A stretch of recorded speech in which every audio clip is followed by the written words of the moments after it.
Assuming that it eventually works. Well, hey everyone, my name is Tom Wheeler. I'm the executive director of EPIC. We are the Environmental Protection Information Center. We're better known by our acronym, which is a pretty good acronym, probably not a very good name. I am also a staff attorney. I've been working on offshore wind since about 2017. And that's when we first started having conversations like this in Humboldt County about offshore wind. We could see the turbines on the horizon, to use a bad pun,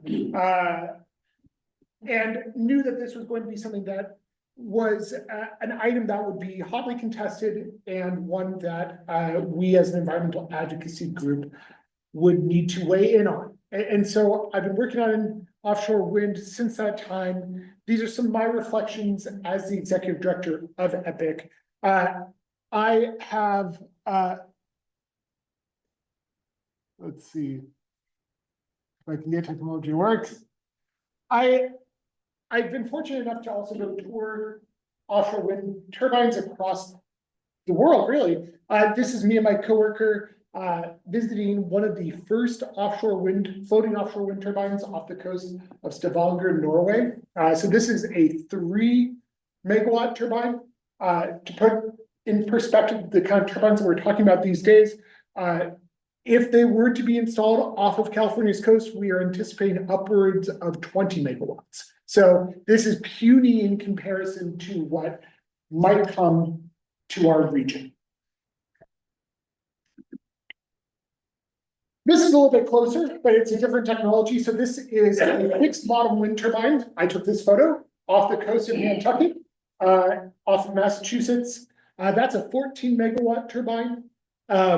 It's a fixed bottom turbine. Our oceans are far too deep. The Pacific continental shelf drops off very significantly, unlike the East Coast. So we are talking about floating offshore wind turbines when it comes to our area. And I think floating is actually one of the things that will make this less impactful in the ocean compared to fixed bottom. So why are we doing this? I started this PowerPoint presentation in 2024, where I got to tell everyone that the previous year was the warmest year on record. And now I get to say that last year was the warmest year on record, right? We're doing this because of climate change. The reason that people are taking this seriously is because of climate change. Climate change is going to massively impact the north coast of California, more extreme weather systems. So these atmospheric rivers, which I feel like are becoming more frequent and more stormy in my short time here, are expected to become more frequent and more severe as we have more energy in this atmosphere that is supercharging these storms. We are going to see likely more severe wildfires, an extension of the fire season. So fires are burning at times that seem inappropriate or outlandish to us now. We are anticipating ocean acidification as part of a warming ocean. So, we can keep kind of going down all the doom and gloom. But, I think the next one also helps illustrate it for me. So this is the Trinity Alps. We used to have glaciers in the Trinity Alps. These were the last 2 glaciers, the Salmon Glacier and the Grizzly Glacier. Next slide. This is the Grizzly Glacier in 2015. It's gone, right? It went extinct in 2022. This is a glacier that formed the last little ice age. Has been on the north coast for over 1,000 years, and it disappeared in one person's lifetime. We watched it disappear. And so this is what we are dealing with. We're currently dealing with the effects of a warming planet. Next slide. So in Humboldt County, we get almost all of our power from natural gas. This is the same stuff that's causing the planet to warm, right? We're taking carbon out of the stable system, out of the ground, putting it into the atmosphere, which is causing our planet to warm, trapping more heat. So I made this PowerPoint presentation using natural gas. Here we're on a different energy grid mix, so you are not using Humboldt County's power, but you still have a very substantial component of the power here coming from natural gas or other fossil fuel sources. Next slide. And importantly, when we're thinking about a way to get to some sort of a 100% renewable energy future, wind seems like it's going to be a necessary component. Not wind alone, wind together with other technology, but wind and solar in particular seem to match up pretty well. So here's kind of a production curve anticipated for, oh no, excuse me, this is a demand curve. Next slide. And there's a solar curve right there. So same time of day, you can see kind of solar comes online at a really inopportune time. We use most of our power in the morning when we wake up. You know, I flick on my electric kettle to make myself a cup of tea in the morning. You know, you run the dishwasher, you do whatever. Most people then go to work and you don't use a lot of energy during the course of the middle of the day. The sun's out, supplemental lights, but not generally much. You come home, you use a lot of energy again. So this is generally a problem for us. What are the solutions? Well, we can store the energy that we get from solar using batteries, but batteries are expensive. Batteries also require a significant amount of mining and other sort of impacts. Wind is also really nice though, because wind, especially offshore, will generally pick up at those times when demand is highest. So wind will increase in the evenings as the sun's going down, as we are losing solar energy off the grid. So wind naturally complements solar. And that's one of the reasons why this is so useful. Because when you're trying to put together these kind of puzzle pieces of renewable energy, you need to try to make things fit so that we have 100% resource adequacy across the day, right? This idea of a renewable energy future doesn't work if we have brownouts. And so we need to make sure that we always have reliable electricity. That's the social requirement for us. And so wind actually fits well and reduces our need to do large-scale battery storage. This is generally, I'm not sure if you can see, but the anticipated future planning mix for the state of California. So solar and batteries are really going to lead the way. This is going to continue to be where we have the most investment and the most power generation, but wind, and in particular offshore wind, is going to be an important component of that.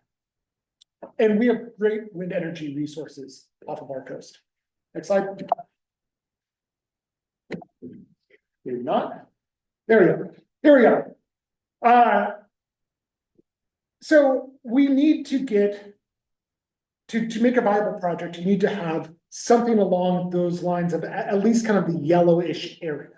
You can see that we have great wind off of Delaware County, even better wind than off the coast of Humboldt County. This is why, in part, our regions have been focused for wind energy development, is that we have world-class wind energy resources. So this means that the wind is blowing strong enough that we are getting a lot of power per rotation of that wind turbine blade, and it's also consistent.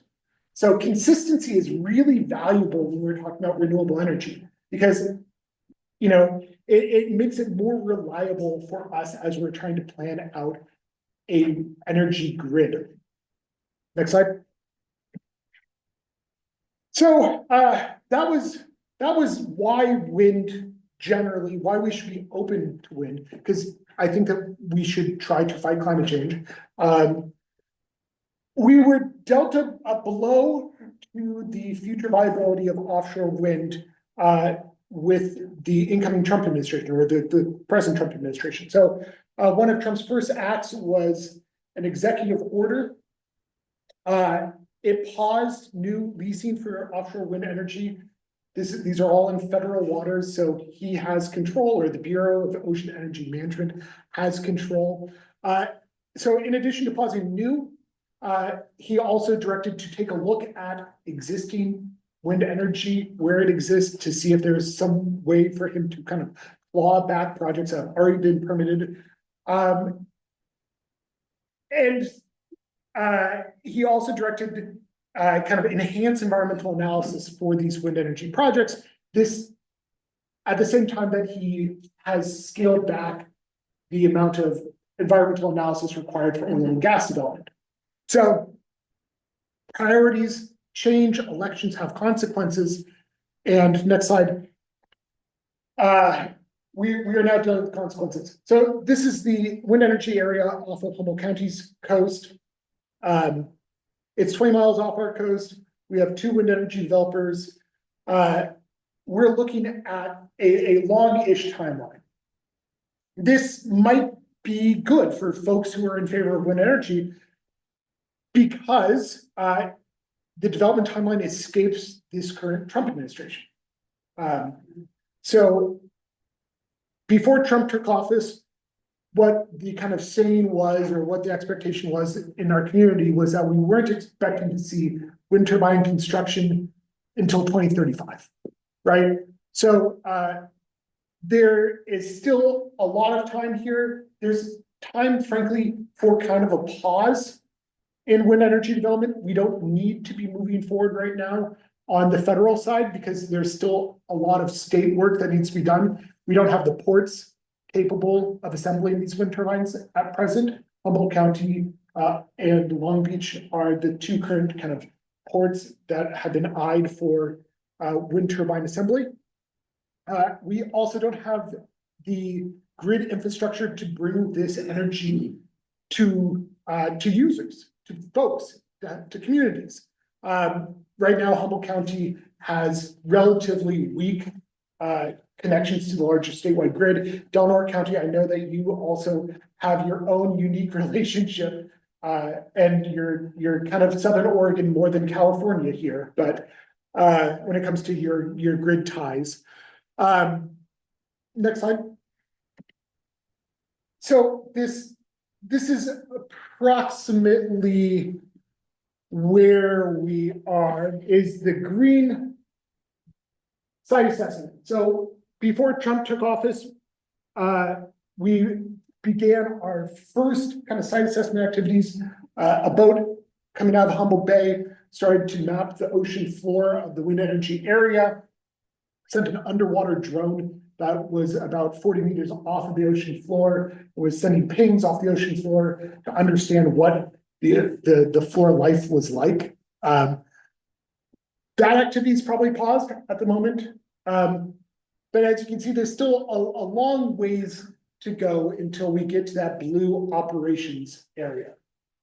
So if you're concerned, I'm also concerned as somebody who has come to become a pretty strong ally of wind energy development, but it's not necessarily a death blow. Next slide. All right, so we've had wind energy leases off of California's coast. We've had 2. How have the energy companies reacted to Trump's executive order? You know, some friends of mine have lost their jobs recently. RWE, a number of employees there have been let go. That was one of the wind energy developers off Humboldt. Equinor has, I believe, indicated that they're looking to sell their wind energy lease. I think a lot of wind energy companies aren't planning on doing any sort of substantial investment in the near future because it's too volatile. So until the kind of picture becomes clear of what this world looks like, I don't think that we're going to see any substantial movement. You know, this of course matters to Del Norte County. At one point during the Biden administration, Del Norte County was slated for wind energy lease by 2027, I believe was the year that the Biden administration is targeting. You know, if I were you, I would take that back 4 years, maybe early 2030s. If this still remains viable, and I think that it will, because while the United States is pausing wind energy development, both floating and fixed bottom is occurring across the planet. Substantial investment in Southeast Asia in particular and in Europe. I think that they're kind of proving the technology in some sense that will ultimately probably come to the North Coast, but it will probably be delayed, is my guess. Next slide. Sorry. So, again, yours was a potential lease area. I think that we will see a freeze of this. Perhaps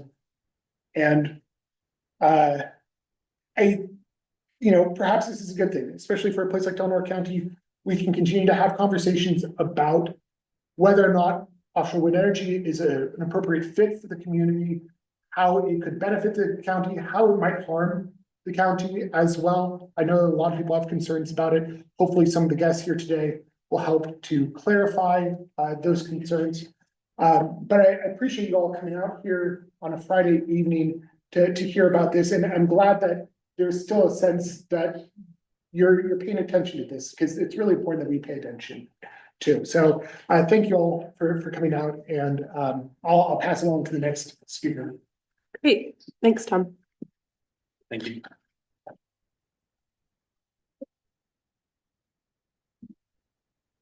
All right, Mike, you're up next.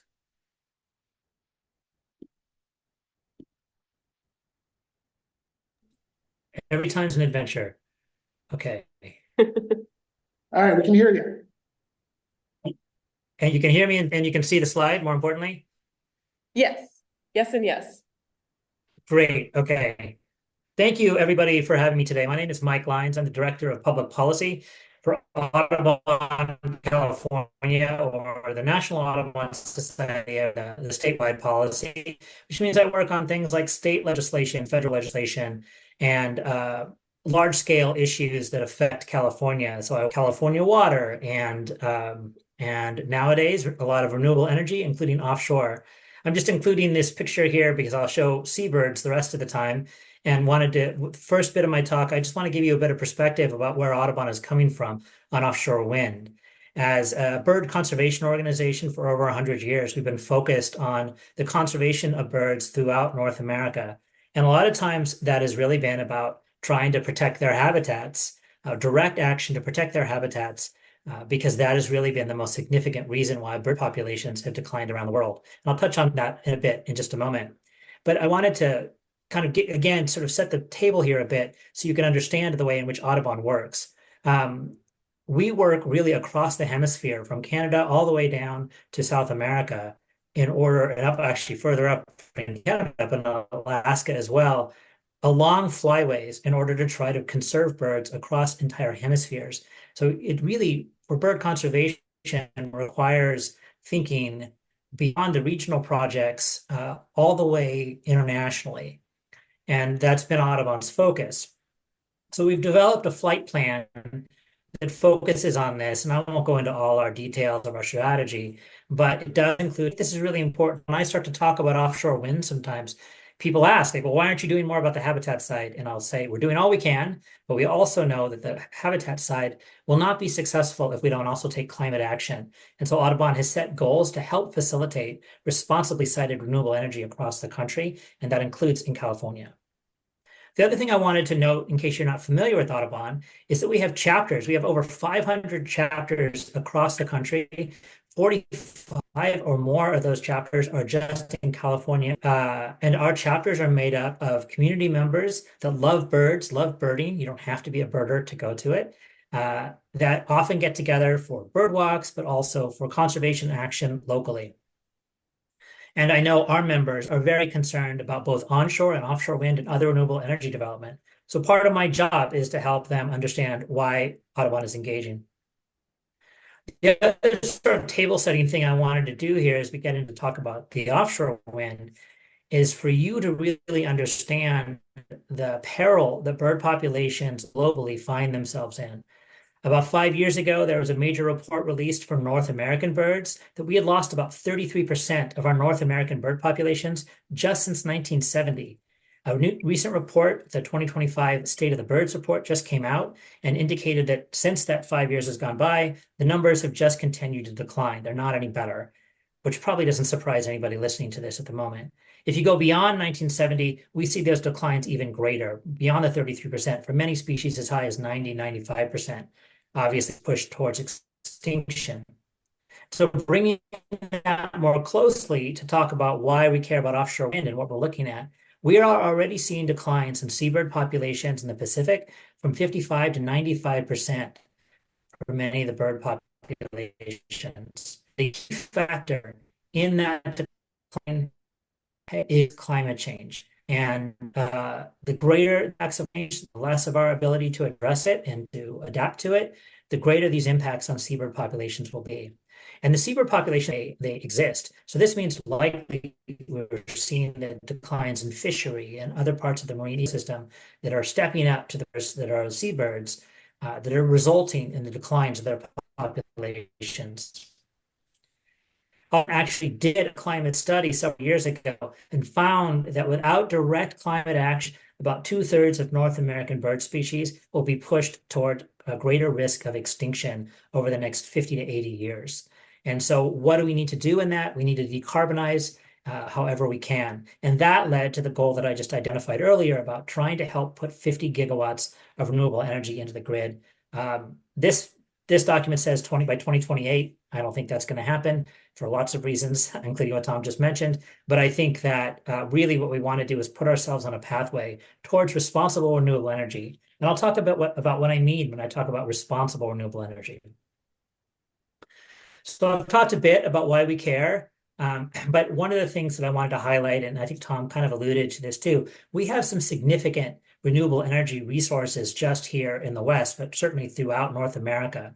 And that this is a source of energy that can supplement solar in order to, and potentially geothermal and some other things, in order to help us reach our goals that we know we need to. We know that the cost from carbon and other sources have had significant impact on bird populations and on people for decades, and that's not the way forward, that we need to be looking at things like offshore wind, that will provide a reliable source of water once it's installed, reliable source of energy once it's installed. So I will touch a bit on this and move forward, but I think, again, identifying that we are seeing real impacts of climate change in the marine environment now. We're seeing sea level rise, which can flood out bird nesting areas and stop areas where they need to feed. We're seeing changes in the marine and the aquatic ecosystem, right, with acidification and increase in temperatures, which results in effects on the food chain, which the birds rely on. And herring fisheries are a great example of that. And then obviously the greater storm frequency can destroy nesting colonies. It can just kill birds outright. This is all, by the way, part of Audubon's overall coastal stewardship strategy, where we work really trying to manage the coastal environment for multiple benefits, but also because it's so fragile, to really preserve the places birds need most. And we also note that many of these coastal communities, the people that live there, are among the most vulnerable to the impacts of climate change. So we think that there's a synergy there as we work on these solutions. So that's to say, as much as we want to look at wind as a potential solution, we're also not blind to its potential impacts. We are installing massive structures into the environments where birds have lived for millions of years. And so these species have not evolved to deal with these obstructions in their environment. So we do expect that if we don't cite things reliably, that there will be impacts. And even the most well-cited, well-mitigated offshore wind project is likely to have an impact on some bird species and potentially some bat species. As an aside, I've worked for National Audubon for the last 11 years as a California policy director. Prior to that, I was the conservation director and then executive director for the Audubon chapter in the San Francisco Bay Area, now called the Golden Gate Bird Alliance. And I worked at a place called the Altamont Pass, which is considered to be the worst place for birds and wind in North America. And I worked really hard with the county and with wind companies to try to address those impacts. So I come at this as someone who's worked on renewable energy for a long time, at times being at odds with companies. But what I have understood throughout that time is that wind is part of the solution, and that while there are impacts, we can do things to avoid and mitigate and address it as we're having these impacts on the birds that we really care about. So what happens to birds in these conditions when they encounter a turbine in any environment? Well, one is the collision. These large turbines can have what we call a rotor swept area where the turbine spins of about 10 to 12 football fields. It's huge, this area. And again, the species did not evolve to consider this obstacle in its environment. There's also what we call a barrier effect or displacement. We've seen some of this in Europe, where the species will actually avoid the area over time because they don't know what the thing is, and it sort of triggers their instinct to just avoid it. So certain species will avoid those areas, which means they can no longer migrate through there or forage in there if they once did. We're not sure of the ecological impact of the populations based on displacement, but we want to identify it and understand that. And then obviously the ocean ecosystems, I know other folks are going to talk about this tonight too, but everything is connected in the ocean and marine environment. And so if we're having an impact on fisheries and marine mammals, then we likely will see that on birds too. And from Audubon's perspective, while we focus on birds, we want to see preservation of all species and biodiversity. So we want to work together with folks working on fish and marine mammals to address their concerns, not just our concerns.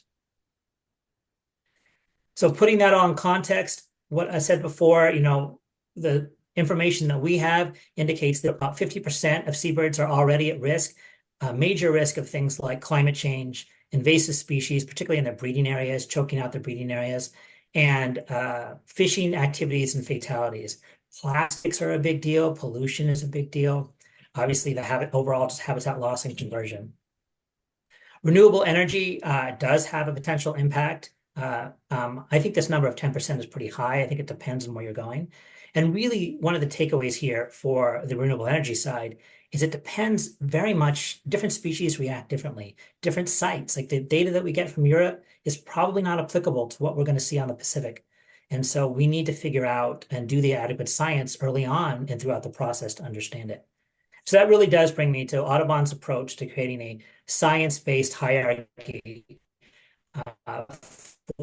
for mitigating and avoiding impact. And so let's start first and foremost, and often expensive, is just to avoid the impacts at the get-go, and I'll talk about how we do that.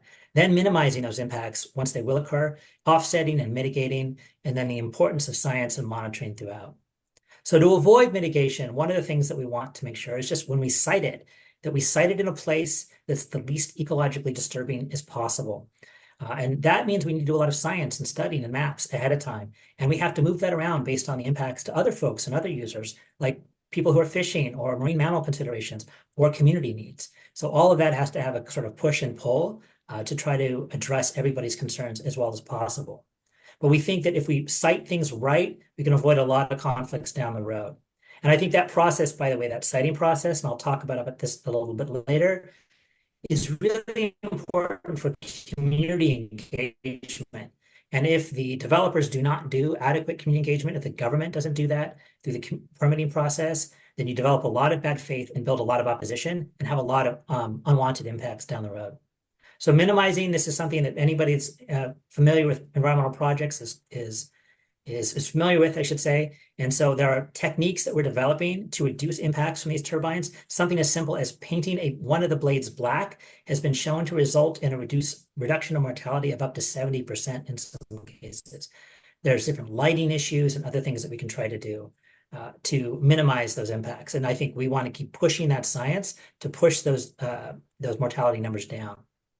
Then, because we know that there will be impacts and many of these species are already vulnerable and already declining, we want to see a mitigation. And often a relatively simple mitigation is to improve their breeding areas. So even if they are having impacts at a turbine site that's hundreds or thousands of miles away from where they breed, if we can help these species breed and create more robust populations, they'll be more resilient, not only to the impacts from a potential turbine, but also from climate change, from fishing, from all the other things that are affecting seabirds now. One of the things to keep in mind as we've continued to depress bird populations globally is that under natural conditions, extinctions have happened throughout history, or our old history, but the history of the world. But wildlife populations tend to be much larger and much robust that they've been able to absorb impacts over time, either a changing climate over millennia or direct impacts from predators or fires and the like. But now we've put so many species to the edge that we need to take special care that we don't push them all the way towards extinction. And one of the ways we can do that is help them to breed more successfully so their populations are more robust. And lastly, science, science, science. We don't understand enough about the seabirds that are off of the California coast, for example. Most people don't even know that there are actually numerically more seabirds, more birds that live off the coast of California than live on our land. So in understanding where they go and what they need and how they interact with turbines and how the turbines will affect them. All of that needs investments in science and monitoring and research. And then we can use that to adaptively manage over time. So what do we do and how do we put this all into practice? One of the ways that Audubon is significantly engaging now is trying to map out those areas where wind development may occur, but also areas that birds and other wildlife in the ocean need, and seeing where we can overlap with potential wind development areas and other siting constraints, and try to make recommendations about areas that can be sited to avoid impacts at the best way. And so you'll see from this map that we are working across North America on this. Some of my colleagues down in South America are starting to look if there's going to be development down there. Like we want to be ahead of the North America. And you'll see that we're working in both the call areas that are here in California. I won't go too heavy into this, but really, there is this process of permitting that Tom referred to, and it's a long, drawn-out process. Audubon is trying to engage and encouraging communities to engage each step of the way early on so we can raise our concerns and be at the table and work with developers and the permitting agencies and other stakeholders of the process to address users' needs. And so what does that mean for building policies for renewable energy? We kind of have these 3 C's of conservation, supporting community and tribal participation and needs, and then trying to promote certainty for everybody involved. And so in that conservation, it's really about best management practices. We've been working on renewables and wind on land for a long time. So we have a number of ways to look at best management practices and push industry to adopting those. And the message kind of is like, if you guys can adopt these and incorporate them early on, you're less likely to have any problem, certainly from Audubon, but also from other users because they set a high standard for behavior. So there's lots of ways to sort of advance the conservation. The other thing I want to say is, and I've tried to say this to developers, when they can support policies that support robust bird populations, then they're less likely to have the kind of conflict from an individual project that's, again, going to have too high a mortality number. Like we often get really worried because the bird populations are already so small or shrinking, we'd have less conflicts on a project-by-project basis. The other one that's really important to us is making sure that other communities and tribes and other users that are concerned about these things have a seat at the table, that community benefit agreements are part of these projects, and that tribes are treated as the sovereigns that they are with respect early on. And I think this is one, just fundamentally decent, but also we don't think these projects will be successful ultimately unless they have that really robust and respectful outreach process. And then we want to promote certainty. These are very expensive projects. And for companies to invest in these for the long term, they need to have the kind of certainty that, frankly, they don't have right now, as Tom referred to. And so we are eager to figure out how to make permitting work for people and to create a certainty where these projects can be successful in the end. And that includes things like tax credit. It can include modernizing how we talk about permits and things like that. The last thing I'll just note, we have tens of thousands of members in California and well over 1 million members across the country. And the information that we share with them about how they can engage is one. Unfortunately, President Trump has declared that part of the reason he's against offshore wind is because of the impacts on birds. Puts me in a weird position as the bird guy that's worked on birds for 30 years to disagree with the president. That's not that weird of a position these days, but that, that he's saying he's more concerned about birds than Audubon is. And that's ridiculous. Like we know that these have impacts, but we also know that these problems are solvable whereas climate change without direct action will not be for not only birds, but also people. So you can also raise awareness by sharing information like our report, where Audubon's position is on renewable energy. We really encourage more people to get involved, to attend community meetings. The fact that folks are here tonight indicates to me that they probably already do that. And to let you know that Audubon is a resource, whether you're a part of our chapters, we invite you to come. We do free bird walks and all sorts of great activities. But even if you're not, that we are here as a resource for you to reach out to as a potential ally or to provide education or other resources. So that's all I've got, and I know we'll do questions later. Thank you. Thanks so much, Mike. That was great.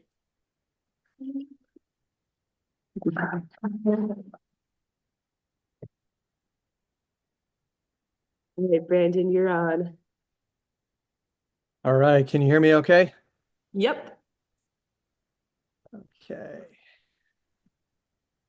Well, I am also very happy to be able to be here. I'm sorry I can't be there in person.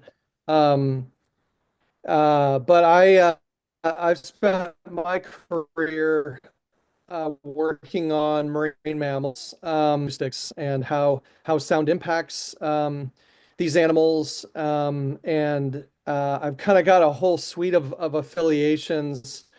Um, you mentioned my work through the California, which is a nonprofit conservation education organization affiliated with UC Santa Cruz since I got my PhD there a long time ago. I also have a small business. I work closely with the Duke University Marine Lab, and I'll talk about kind of some. I worked for NOAA and ran the Ocean Acoustics program. So between small business, nonprofit, academic, and the federal side, I think I've seen this issue of impacts of offshore industrial activity on protected and endangered marine mammal species from a variety of different perspectives. A lot of the time when I was with NOAA, we were dealing with issues related to military sonar and specifically stranding events associated with sonar activities. And I think I would echo some of the things that previous speakers have said about the importance of communication and dialogue and science-based information and addressing issues that of impacts and how to mitigate them from a science-based and information-based perspective where people's voices are heard and science can help guide and inform that. That topic of Navy sonar was very controversial and litigative one. I was a expert witness in a Supreme Court case related to that issue, and my role as a scientist and an advisor to the government at that point on it was to say the same thing to the Navy as I said to the Natural Resources Defense Council and the California Coastal Commission that were litigating the Navy on that topic, which was what the information that we had was telling us, what information we needed to be able to better understand and better manage and mitigate impacts. And I'm going to try and give you some of that kind of perspective with regard to offshore wind tonight. And I've recently, and well, really for about the last 10 years, been working on offshore wind issues, first with colleagues in Europe, but work closely with people from the Sea Mammal Research Unit in Scotland that have worked on many of the offshore wind farms in the UK and Germany and Denmark. And then I'll mention a big project that we have going to try and study and understand these issues on marine mammals and other taxa on the East Coast. So I'll just start with a kind of big picture perspective, and I will kind of go beyond some of the acoustic issues, but there's a reason why we really focus in on sound when it comes to really many marine species. And you can see I have a picture of a fish on there.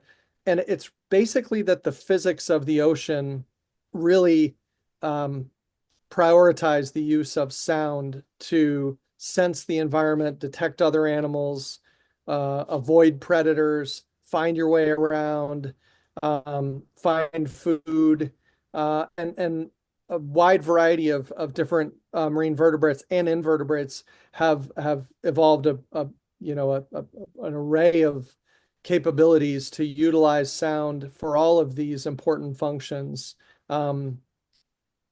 It's central to the way that they live. It's not that they can't see, it's not that they can't smell, it's not that they can't feel things.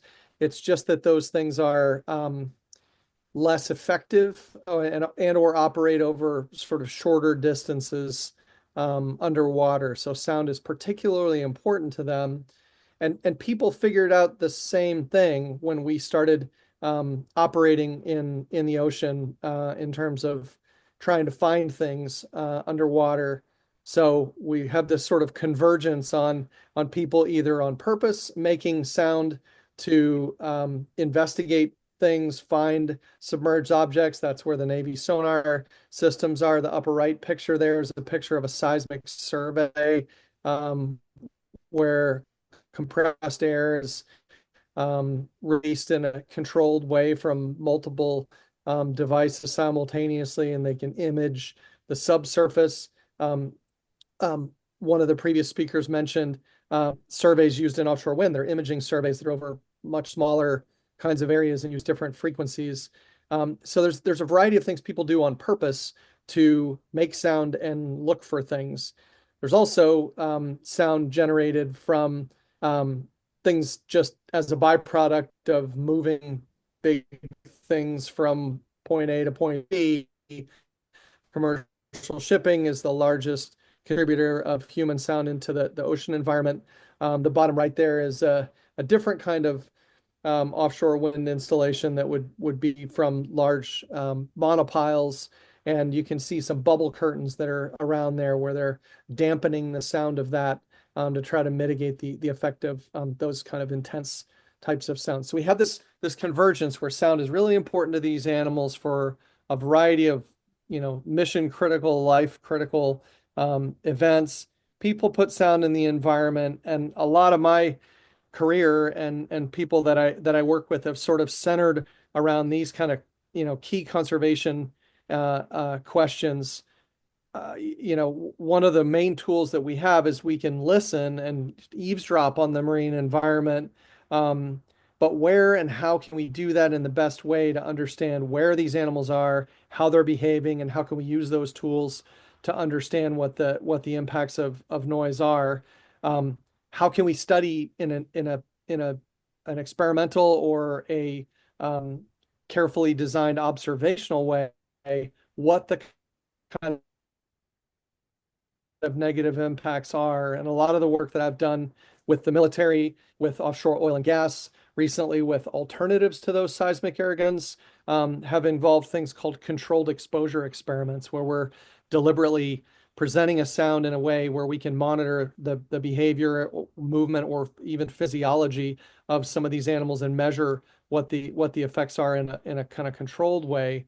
And then the last one is kind of the one that maybe matters the most, but is hard to get to and really requires some of that science to be able to ask is what can we do when there are impacts? What are the kind of things we can do to try and reduce those impacts? As I mentioned with the bubble curtains, there's an example of noise mitigation.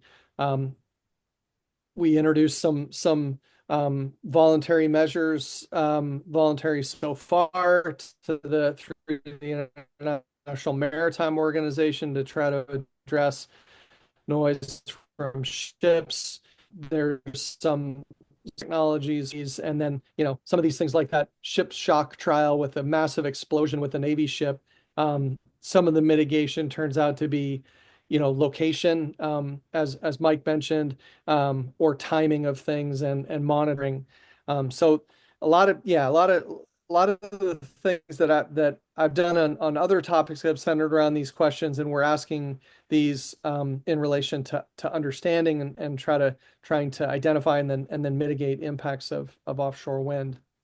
I won't belabor this too much, other than to say the potential effects that can occur and and some of these have been documented and other the ones that actually kind of fall on a spectrum of things from, it's probably it's detectable, but there's no kind of observable effect. Just looking at observable responses doesn't get you all the way there, because sometimes animals don't have a choice of places where they are.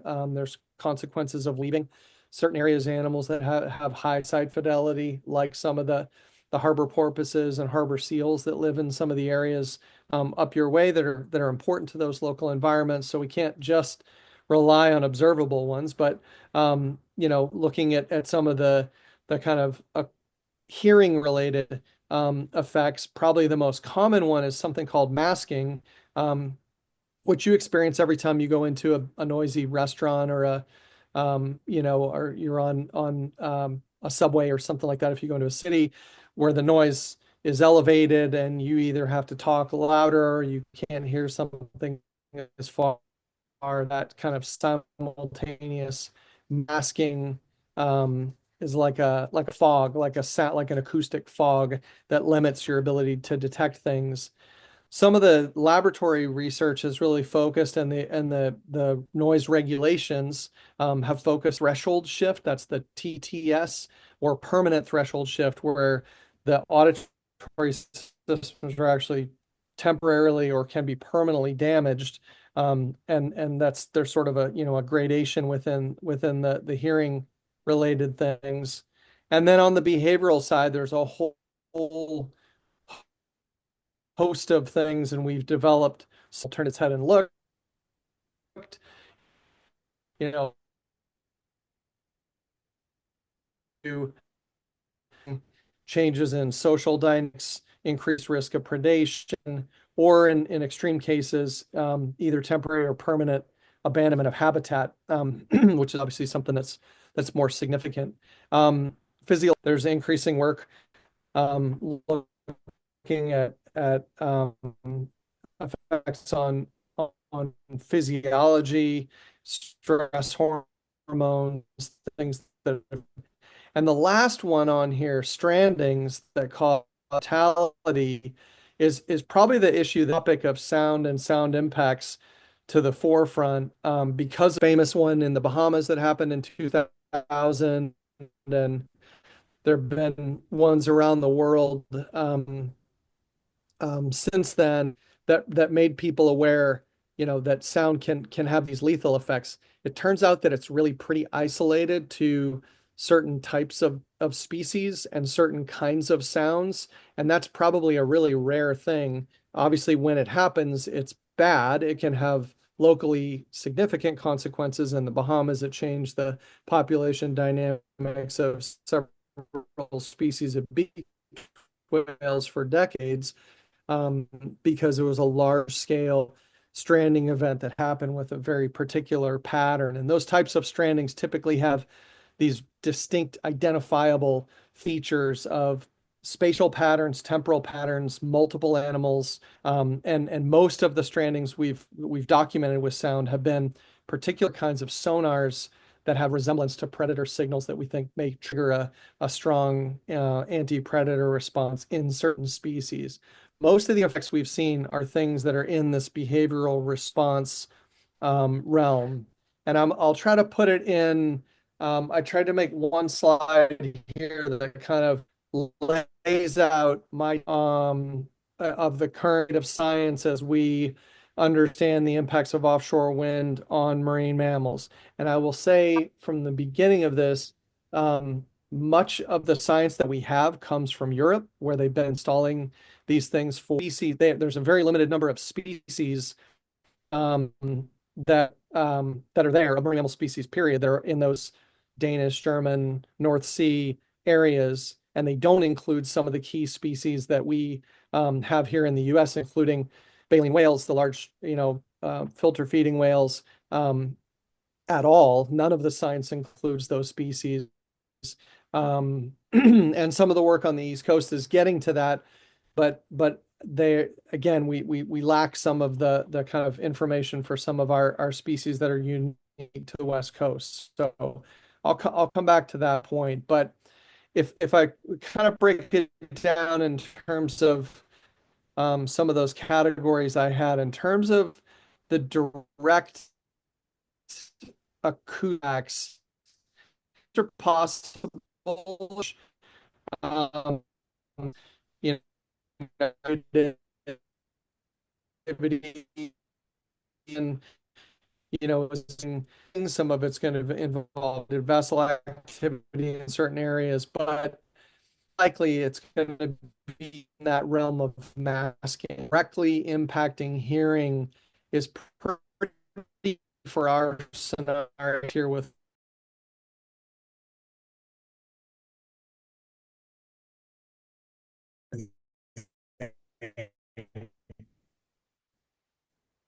or Hi, Brandon. Sorry. Oh, well, they knew it was going later. I think they're reconnecting. They probably had a surge or something.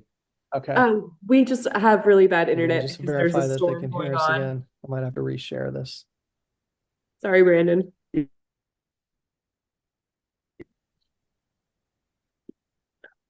Okay, you guys are back. You guys back? Yes. Yeah, can you hear me okay?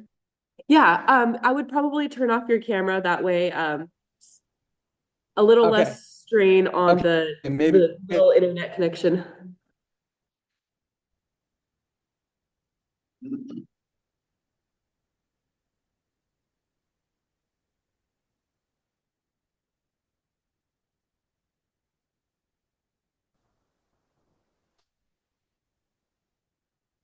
I'll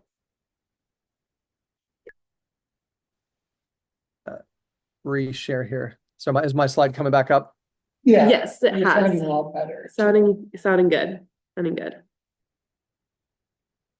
Thanks, Brandon. All right, you're good to go. Sure.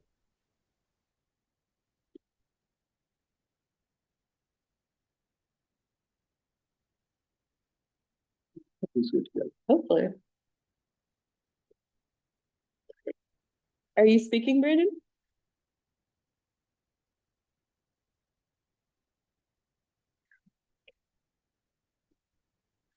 Yeah, I'll try my hotspot. Thank you, everyone, for your patience. Release bubbles, and the bubbles We're of back. sound, for floating, the insulation is going to occur at a port facility. And so you inherently just don't have that sort of large noise generation.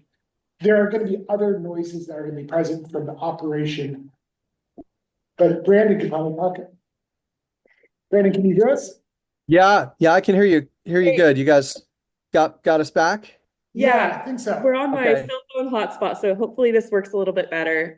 We're gonna all Okay. remain on camera just to keep the connection going as strong as possible. We just took some questions in the meantime. Thank you so much. Okay, sure. That sounds good. I'll keep my camera off. Great. Is back to my kind of slide with just the title on it here? Yes. Yes. Okay. All right, well, I'll try to get through this so we can, get to the discussion. And Mike and I also said we could call in for the discussion if we need to. So hopefully this will hold out for us. So yeah, so I went through this kind of suite of things that can happen. They're increasingly bad, but decreasingly common. And trying to put some of these in relation of offshore wind, with the caveat that a lot of what we know is from a subset of species that don't include some of the key species that we have. The direct hearing effects are possible, but they're most likely going to be things related to masking from vessel activity. So the kind of levels that are required to get to these temporary or permanent hearing loss are really, really pretty high. That's more possible in the kind of scenario where they're hammering these very large piles. But for floating wind, where they're setting anchors and doing things with dynamic position vessels and things like that we're not going to have the kind of sounds that are going to cause those kind of auditory effects. Not to say there aren't going to be some there, but just most likely going to be this kind of interference or masking. And some of these things are also mediated by behavior. So if you do get really loud sounds, we observe typically avoidance behavior of the kind of sounds that give us these high levels of hearing damage. So I think that's, it's a possible concern, but it's limited to the kind of lower level auditory effects. I think behavioral effects are likely to occur.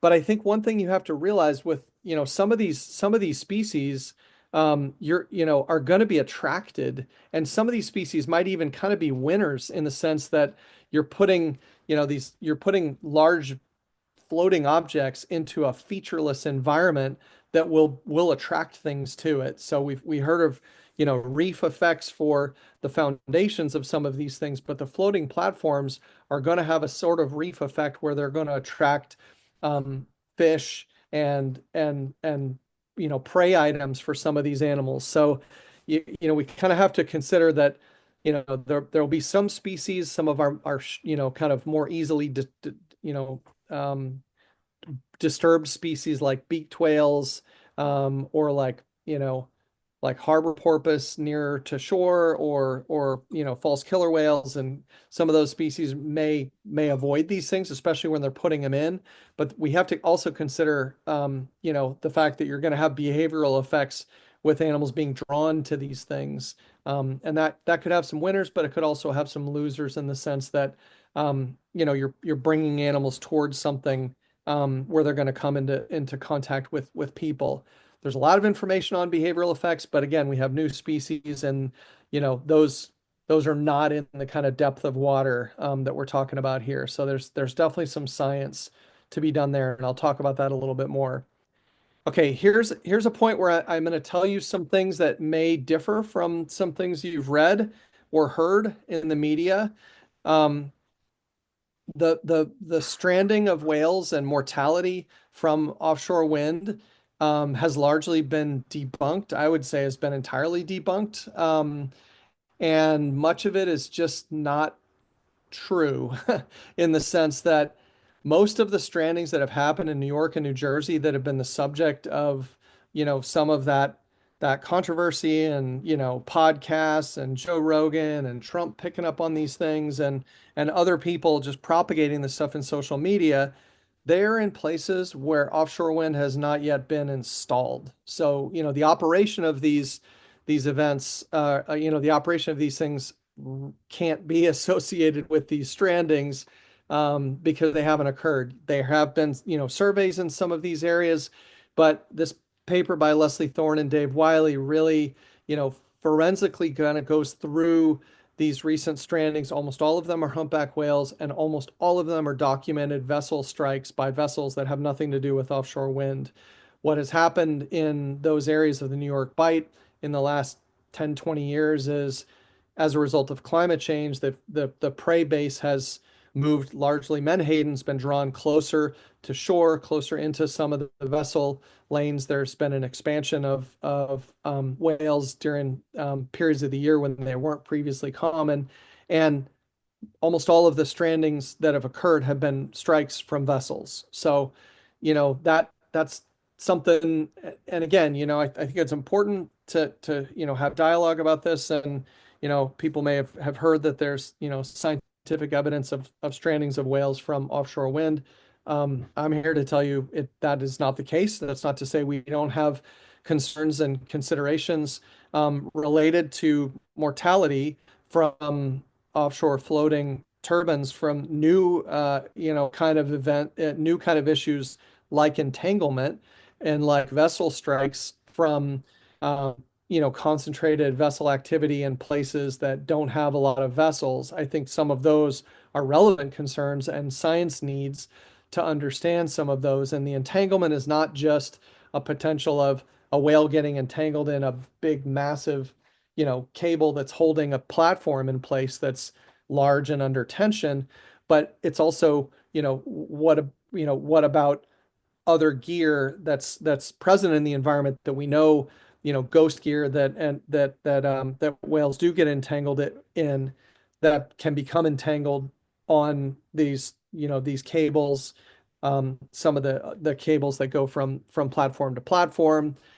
There's even tertiary entanglement if you have animals pulling gear already on them that are entangled in other areas, which we know occurs with endangered species and protected species that come into contact with some of these devices. So it's not to say there aren't concerns about mortality and sublethal kinds of effects from some of these. It's just to say there has been a significant amount of disinformation, some of it a deliberate disinformation related to strandings and whales. And if you dig into some of that, you'll find some of the disinformation going back to some of the industries that are competing with offshore wind. So there's a whole road you can go down on that. I'm just here to tell you that the strandings of whales in New York and New Jersey is not a consequence of offshore wind. They've been struck by vessels.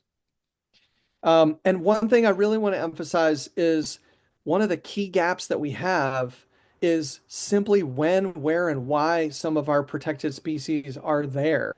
Some of the areas in up in the Humboldt lease area and the Morro Bay lease area, we actually lack a lot of just basic information about distribution of some of these animals, and those are solvable science and monitoring issues, and they're important ones for us to be addressing during this period of time, and in some ways having a little more time to get some of the science to be able to understand and predict some of these things is it's important, and I'll come back to that at the very end.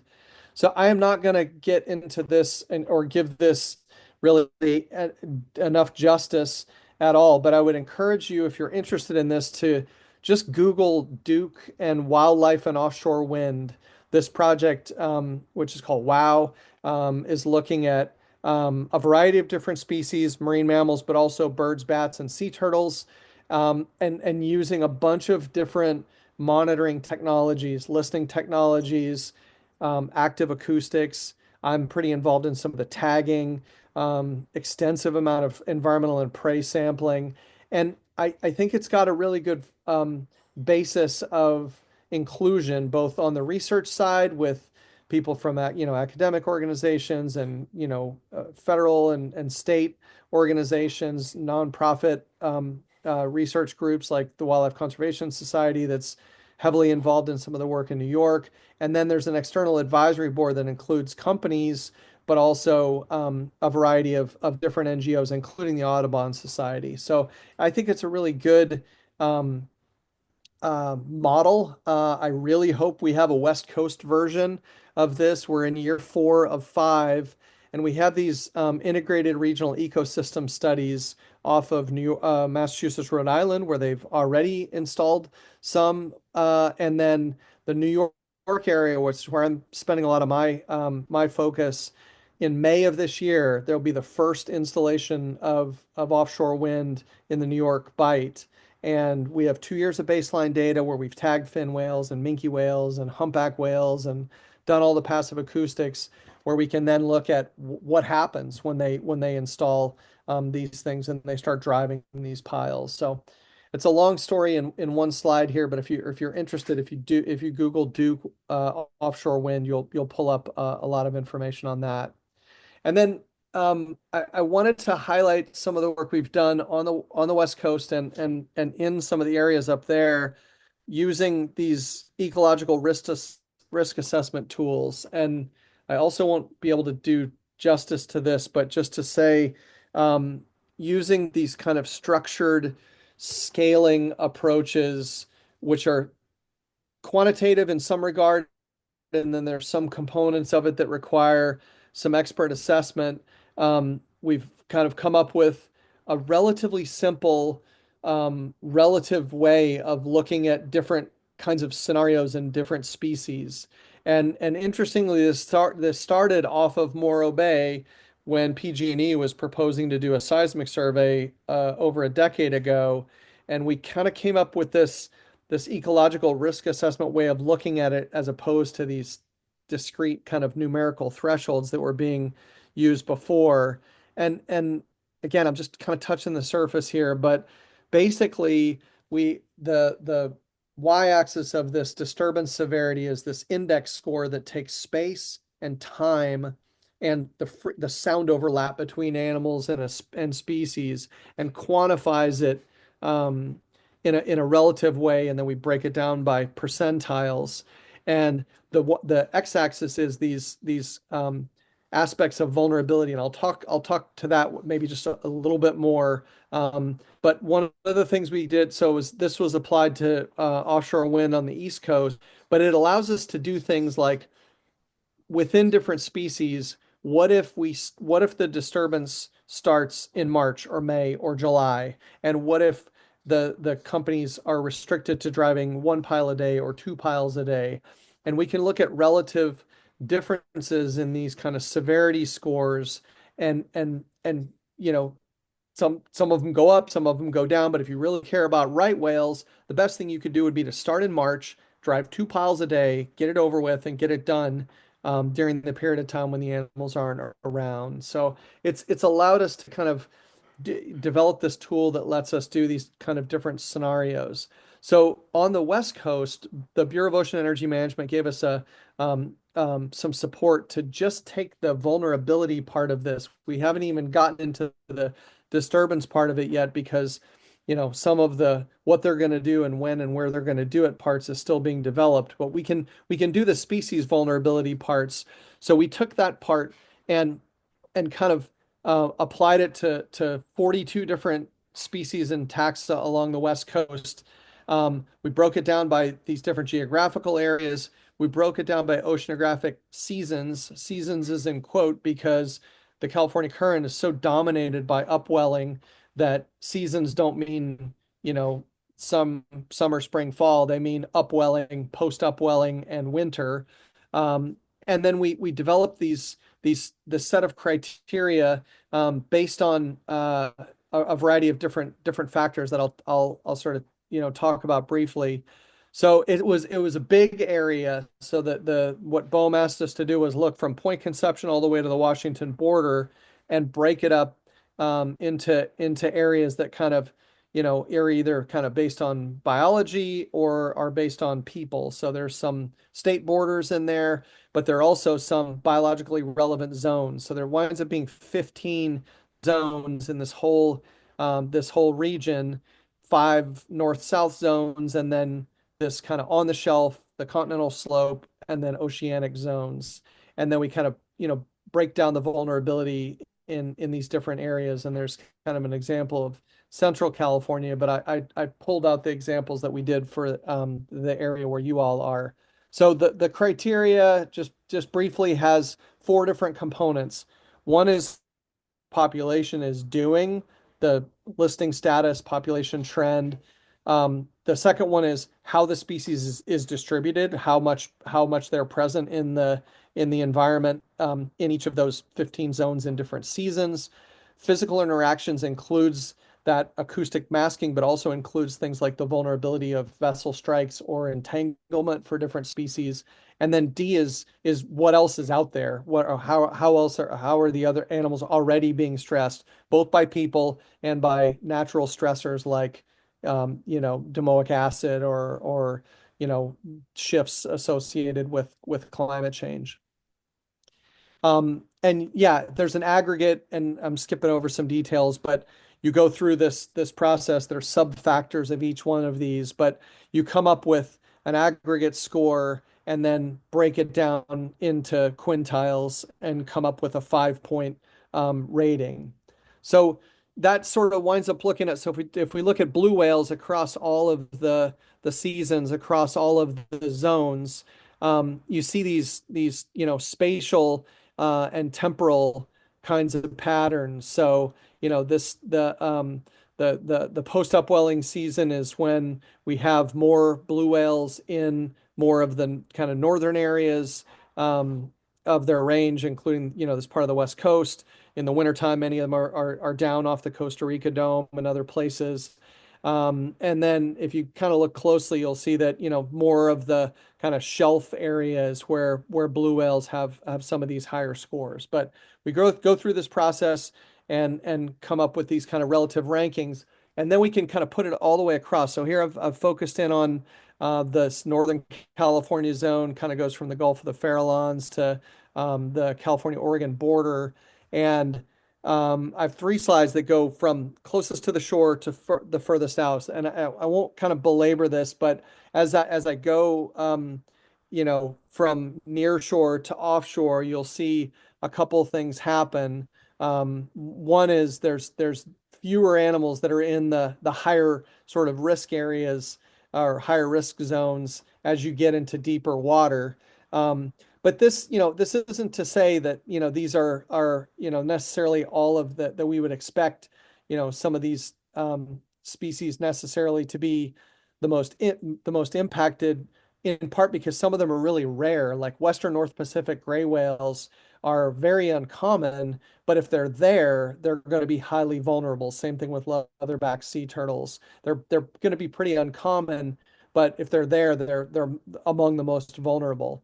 So some of the species that fall further down the list are ones that are really common, that if you have an effect, on the impact to the population is going to be significantly less. So this is our sort of closest to the shore zone, and you see harbor porpoises and harbor seals, which are going to be in some of the areas where they may be mobilizing some of these things.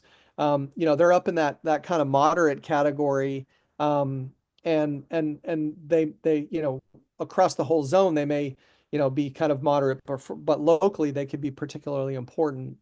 But if you go onto the shelf area, we see a few less of these kind of protected species that are more highly vulnerable, and then the least in the kind of offshore area. And if I were to kind of compare these with all of the other areas, there's fewer in the kind of highest 2 zones in this area off Northern California than there are in some of the other places where there's breeding areas for some of the species, and other species like sea turtles are more common down in Southern California. So I got one last slide, which is just to highlight something that's going on right now, which is the development of monitoring guidance for the state of California through the California Ocean Protection Council. So there's a fairly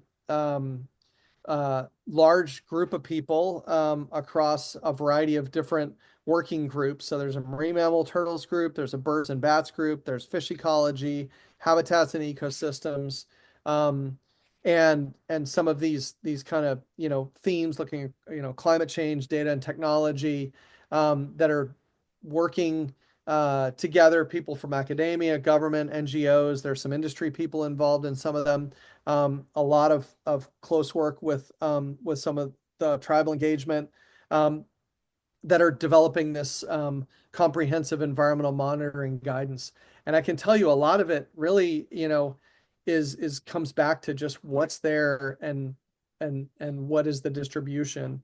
So there's the California Marine Sanctuary Foundation is leading this effort. It's in progress. It's due to be completed later this year.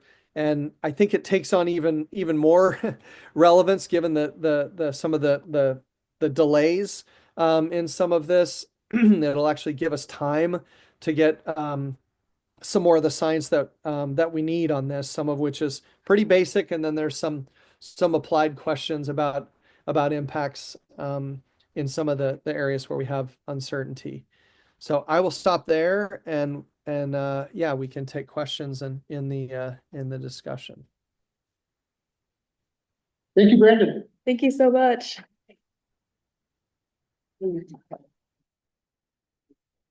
All right, we're gonna turn our camera back on, since we have a little bit better connection as of now, but I don't want to jinx it.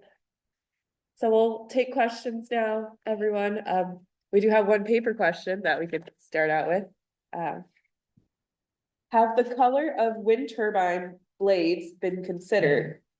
Birds see black. So I think Mike touched a little bit on this. Mike, do you have anything more to say on this subject? Sure, yeah. So it's actually been something. Can you guys hear me okay? Yes. Okay. Yeah, that's actually been something that people have been looking at for terrestrial turbines for quite a while. But some of the studies on the painting, one of the turbines, blades black, has indicated a real significant decline for offshore wind. So yeah, that's promising. With anything like that, we want to just see the proper studying, see it repeated, peer reviewed, to make sure it's an adequate mitigation measure, so that it's not something that's just sort of used half-baked. But yeah, it's promising, and really any good news like that's an inexpensive fix, we'd like to see it tested out and implemented if it works. One reflection I have, we had an onshore project proposed in Humboldt County. And raising things like this is important early in the process, because these are all extremely expensive machines that are all insured. And so if you do any changes to them, even painting a blade, that's gonna have to go through a long approval process. And so this is, again, I think, where it's good to have these early conversations and to get wind energy companies at the table, so that you can start to figure out what are the sort of community demands that you're gonna have for a project, so that they can start working it into their timelines, so that they have the advanced time that they need to make it a reality. Good question. Anyone else? What about mammal collisions with the cables? I think you might have touched on it a little bit, but take our gray whales that are migrating. Do the whales work their way around those just fine, or is there potential to collide?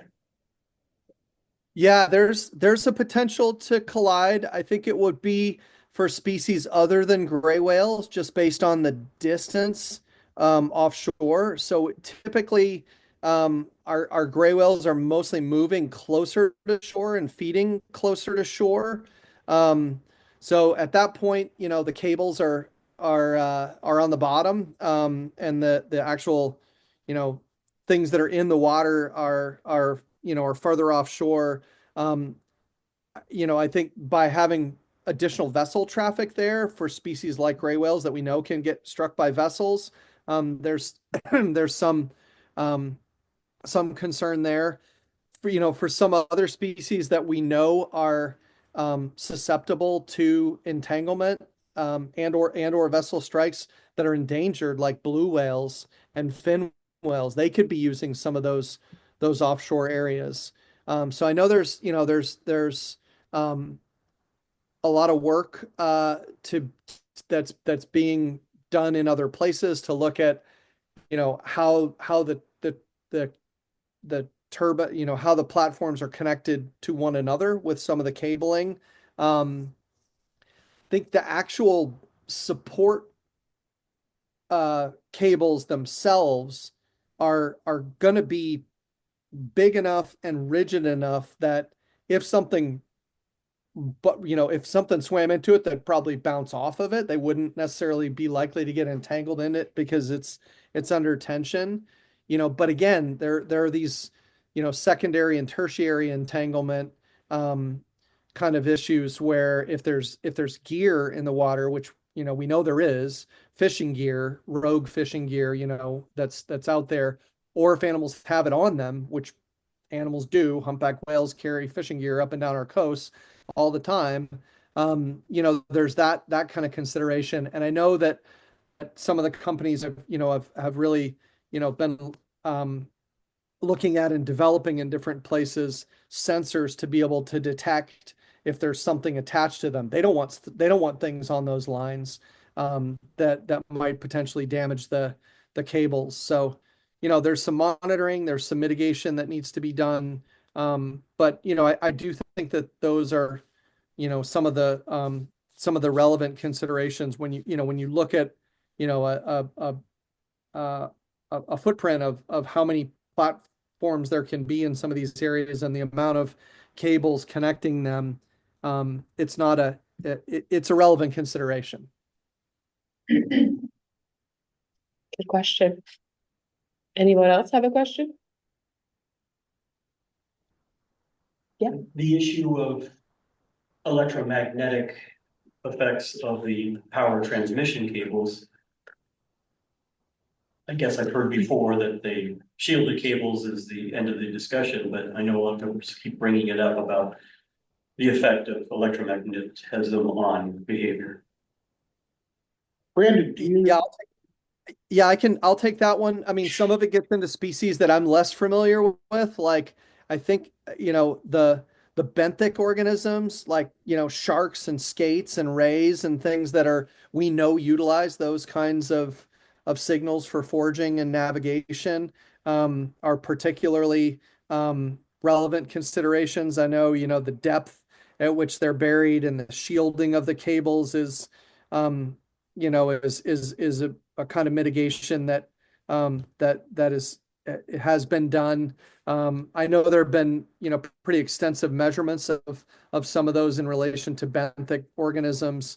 I will tell you that within the working group that I was referencing, with this vulnerability assessment, the sea turtle people are aware of and have, there's some uncertainty about their potential sensitivity to that. I mean,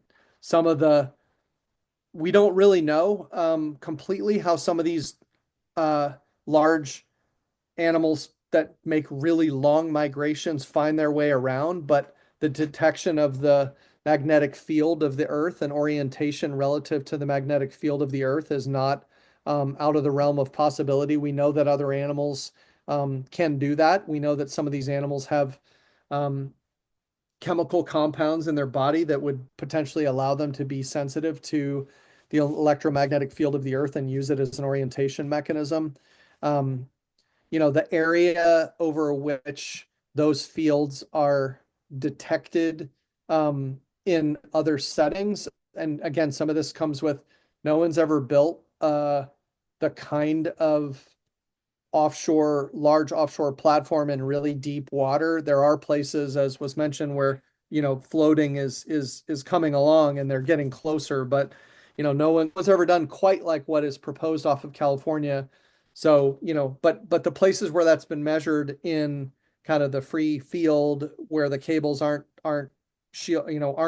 encased in the earth, the distances are pretty small. So, that the range over which those effects would be possible is probably pretty small. But again, I think it is something that's that people are aware of and has been particularly focused on for some of these benthic animals that live in the environment where they're putting the cables.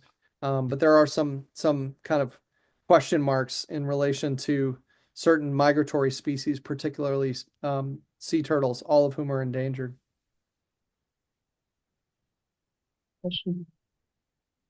Joe? If it's such a problem for boats, and whales colliding boats, whatever. How many trips out to these platforms are there going to be once they are established and working? Does anybody know that? Or come? Yeah, well, so I will answer that question in part. There will need to be routine trips out to service the wind turbines. One thing that we have seen is that the California Coastal Commission, for this first bit, the site assessment activities, they've imposed on the wind energy companies a speed limit, which is one critical component to reduce the likelihood of ship collision. Also, required are marine protected observers. So these are folks who are on the ships who are scanning the horizon for signs of whales or other at-risk species. And when they see something, they can avoid it or shut off engines or something along those lines. So those are things that are going to be unique to offshore wind, which is not part of kind of our global shipping world where most of the strikes are coming from. That doesn't mean that's still this is not zero risk, but it is risk mitigation. And you say routine trips, but does anybody have an idea? Of what that routine is? I couldn't give you a number off the top of my head. Yeah. Yeah. Hey, I have a quick comment, and I hope I can express it adequately. There's been so much species degradation that's occurred long before we were even considering wind turbines. And there's gonna be so much more from the increased climate change. I mean, I really fully appreciate all you people doing everything you can to mitigate the possible effects. But the effects are so enormous outside of wind turbines, and the benefits could be so much greater for so many species in the big picture to reduce CO2 emissions. Why, why aren't we getting to it? I mean, it needs to be done yesterday. Agreed. Fully. Yeah. We're in the middle of another great extinction period, and climate change is only gonna exacerbate that. Yeah, It began and so, before. I mean, some of this just seems like gas, when you're trying to mitigate gaslighting to get these projects to not occur, rather than to get them on the ground and get them happening as quick as possible. So this is a very substantial debate with environmentalism. The degree to which some of the kind of ordinary things that we've held dear as environmentalists are these now obstacles that are getting in the way of a just energy transition. So, as an environmental practitioner who routinely uses CEQA and NEPA, our good state federal environmental laws, the degree to which we could be shackling renewable energy development with onerous burdens. Europe is able to do this work a lot faster than us because they have a better permitted environment. And so, boy, I'm absolutely conflicted on how we can do this at a meaningful pace and scale while still trying to minimize impacts to the maximum extent that we can. And there's going to be some degree of balance that needs to be struck here. And I have no idea about where that line is at present. It's one that I'm continuing to struggle with.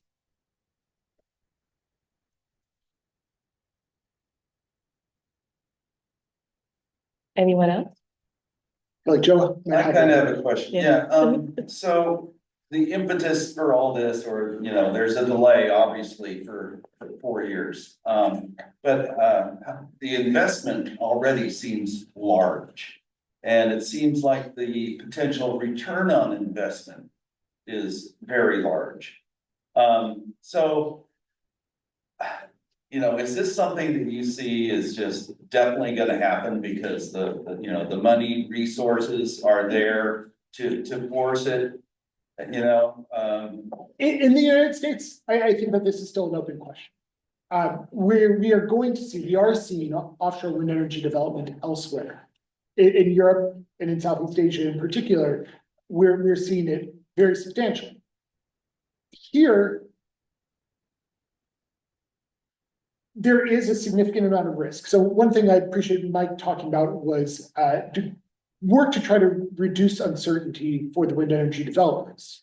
And so, one thing that the state of California has done is we're talking about centralized procurement. So as a state, we are going to go to the wind energy developers and we're going to say, we guarantee that we are going to buy X amount of energy from you in the hopes that increases the kind of risk tolerance for their investors, right? Because if I'm a person that is sitting on millions and billions of dollars, I could put it into wind energy or I could put it into something else. And so anything that the state can do to increase certainty for developers is going to be beneficial if you are looking to see this come to fruition. And Mike, I'm not sure if you have other kind of thoughts or elaborations that you want to provide on that. Yeah, I mean, there's kind of going to like this notion of certainty, and certainly the procurement is a big part of that.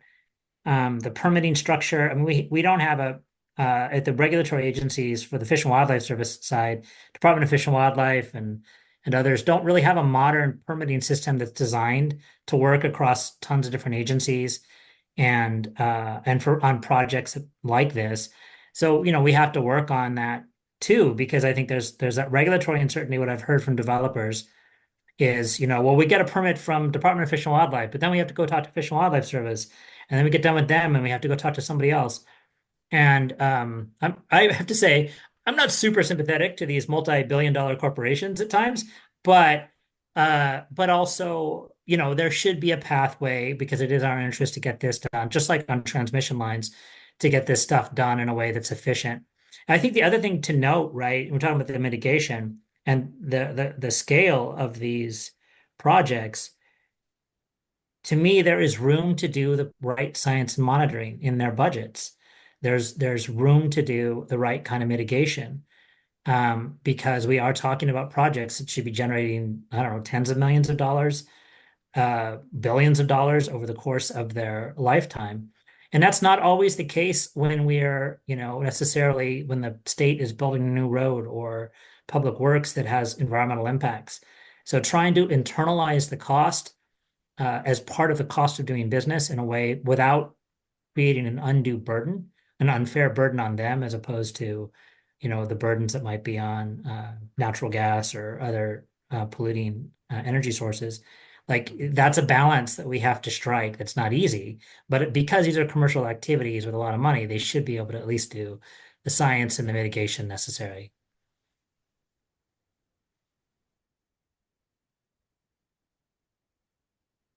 Anyone else? Comment, question?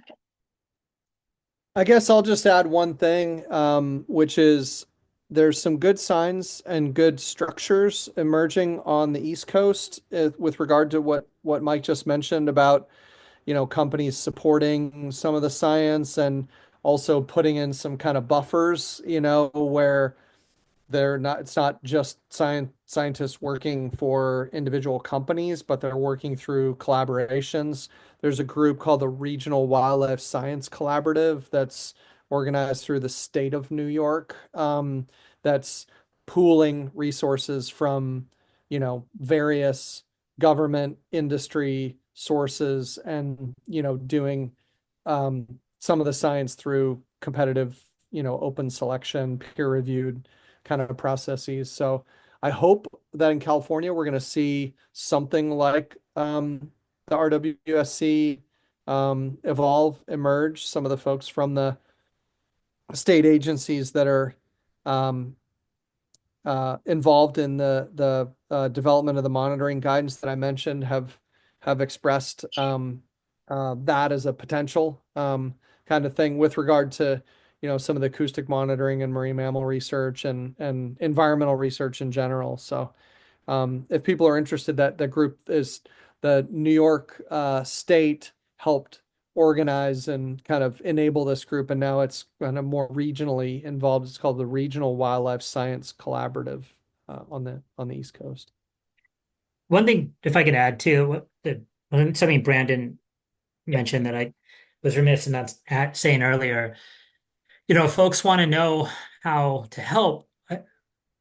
The fact that the kind of cuts that we're seeing at the federal agencies right now, I mean, obviously, this isn't really going to matter a whole lot to the Trump administration and perhaps not to Republican members of Congress that support him. But, without adequate staffing at the agencies, they will not be able to process the permitting and everything necessary for these kind of projects to happen. And by the way, it's not just the permits necessary for offshore wind. It's also transmission, which I think bipartisan across the West, almost all the governors admit we need better transmission. And also like for the timber industry and for all sorts of other activities that people need to engage in. But I'll tell you in California for onshore wind and for solar, a lot of times the choke point is just getting it through the particular agency because they have one staff person that works on the entire state to permit renewable projects. And so, a message that I would send to decision makers, both at the state and federal level, is that it's not always about cutting corners on the environmental review or the permitting. It's about ensuring you have adequate staff to efficiently handle all the permitting needs that are coming in. And the cuts that we're seeing at the federal level are only going to set us further back. So to the extent folks want to do some advocacy along those lines, really letting your congressperson, or your state assembly member or your senator know, hey, we're worried about these cuts, we don't want to see them, is actually a real productive use of your time right now, just to pick up the phone or send an email. At present, I believe there are 17 Six Rivers National Forest employees who have lost their job. I'm not sure how Judge Alsup's new decision might influence that, but for the Smith River National Recreation Area and fuels reduction work and managing our national forest, that is going to take a bite out of our capacity here on the North Coast to manage our lands. Absolutely. Well, on that bright and sunny note, Sorry. As if we all weren't depressed enough. yeah. Right? At least we're depressed together tonight. Are there any last comments or questions for our presenters tonight?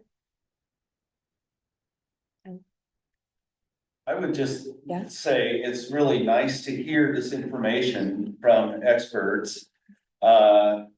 That there is a lot of wildlife monitoring going on out there. And it's reassuring to know that that's all happening, that people like them are there paying attention. And of course, Epic. And I appreciate that. And thank you for your work. Thanks, Jeff. Yeah. Yeah, I appreciate that as well. And I'll just briefly say, Don Goley is a marine mammal biologist at Humboldt State, who's a good